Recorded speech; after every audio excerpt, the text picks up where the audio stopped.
ಸಸ್ಯಕಾಶಿ Lalbagh IT city ಬೆಂಗಳೂರಿನ ಪ್ರಮುಖ ಆಕರ್ಷಣೀಯ ತಾಣ. ಏನಿಲ್ಲ ಅಂದ್ರೂ ಲಕ್ಷಾಂತರ ಜನ ಇಲ್ಲಿಗೆ ಭೇಟಿ ಕೊಟ್ಟು ಇಲ್ಲಿನ ಸೌಂದರ್ಯವನ್ನ ಸವಿತಾರೆ. ಲಾಕ್ಡೌನ್ ಬಳಿಕವಂತೂ ಇಲ್ಲಿನ ಸೌಂದರ್ಯ ಇಮ್ಮಡಿಗೊಂಡಿದೆ. ಅದಕ್ಕೆ ಇವುಗಳೇ ಸಾಕ್ಷಿ.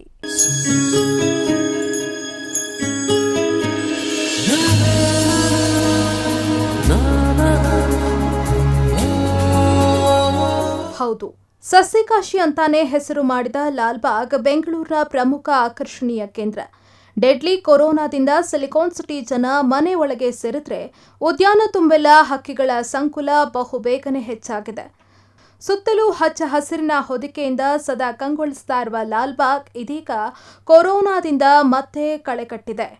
ಮನಸ್ಸಿಗೆ ಮುದ ನೀಡುವ ಹಕ್ಕಿಗಳ ನಿನಾದಕ್ಕೆ ಐಟಿ ಸಿಟಿ ಜನ ತಲೆಬಾಗುವಂತೆ ಮಾಡಿದೆ. ಎಸ್, ಸಿಲಿಕಾನ್ ಸಿಟಿಯ ಅತ್ಯಾಕರ್ಷಕ ಪಾರ್ಕ್ ಅಂದ್ರೆ ತಟ್ಟನೆ ನೆನಪಾಗೋದೇ ಸಸ್ಯಕಾಶಿ ಲಾಲ್ಬಾಗ್. ಇದರ ಸೌಂದರ್ಯ ಮತ್ತಷ್ಟು ಜನಕ್ಕೆ ಹಿತವೆನಿಸೋದಕ್ಕೆ ತೋಟಗಾರಿಕಾ ಇಲಾಖೆ ಇದೀಗ ಲಾಕ್ಡೌನ್ ಸಮಯದಲ್ಲಿ ಪ್ರದೇಶ ರದ್ದು ಮಾಡಿದ್ದೇ ಹಕ್ಕಿಗಳಿಗೆ ಜೀವ ತುಂಬಿದಂತಾಗಿದೆ. ಅದರಲ್ಲೂ ಇದೀಗ ವಲಸೆ ಹಕ್ಕಿಗಳ ಸಂಖ್ಯೆ ಹೆಚ್ಚಾಗಿದೆ.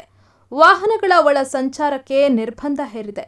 ಹೆಚ್ಚಿನ ಮಳೆ ಬಿದ್ದಿರೋದ್ರಿಂದ ಹುಲ್ಲು ಹಾಸುಗಳು, ಮರಗಿಡಗಳು ವಿಶೇಷ ರೀತಿಯಲ್ಲಿ ಹೊಸ ತಾಜಾತನ ಪಡೆದಿವೆ.